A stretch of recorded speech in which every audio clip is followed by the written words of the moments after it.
Happy Thursday, boys and girls. It was so great seeing you yesterday in our Zoom room. I swear you guys are looking older every day, and thank you for taking the time. It meant a lot. I want to give a shout out right now to Mason Borders and Sophia as they celebrated birthdays this week, both of them turning 8, I believe. So happy birthday to both of you. Yesterday's joke was, what did one eye say to the other? Don't look now, but something between us smells. Ha ha, get it? Your nose, something between us smells. I thought that was kind of cute. Today's Thursday work is reading, writing, and math. In reading, you're going to be reading a nonfiction historical text entitled Cowboys. It is a green reader selection, and when you go to the slideshow, the very first slide has an audio button. If you will play and listen to that audio, it will activate your thinking voice by giving you some background knowledge about cowboys. I think you're going to find the article very interesting, boys and girls.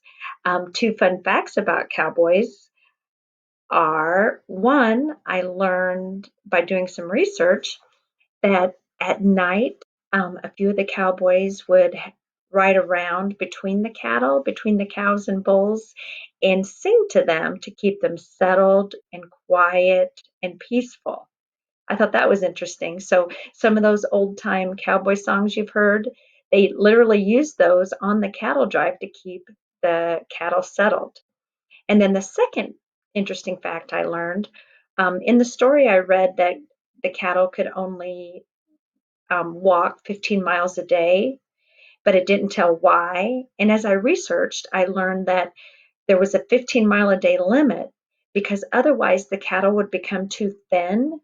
And once they got the cows to market, nobody would want to buy them because they would look too thin. So that's why cowboys could only allow cattle to go forward to walk 15 miles a day. So maybe you'll be inspired to do some of your own research after you're done reading. Please use your thinking voice and pay attention to the tools that cowboys had to use. Now, when I say a tool, I'm talking about either a lasso or a cat, a pony, or perhaps something they wore. And the reason I want you to pay attention to that is because in writing, you're going to give your opinion about which tool was the most important for a cowboy. So pay attention as you're reading so that you'll be able to respond to that prompt. In math today, you are going to be taught by Mrs. Richard. She's going to review some skills with you. That is math part 1. That's an important part because she will teach you things that you maybe haven't thought about for a while. After you listen to Mrs.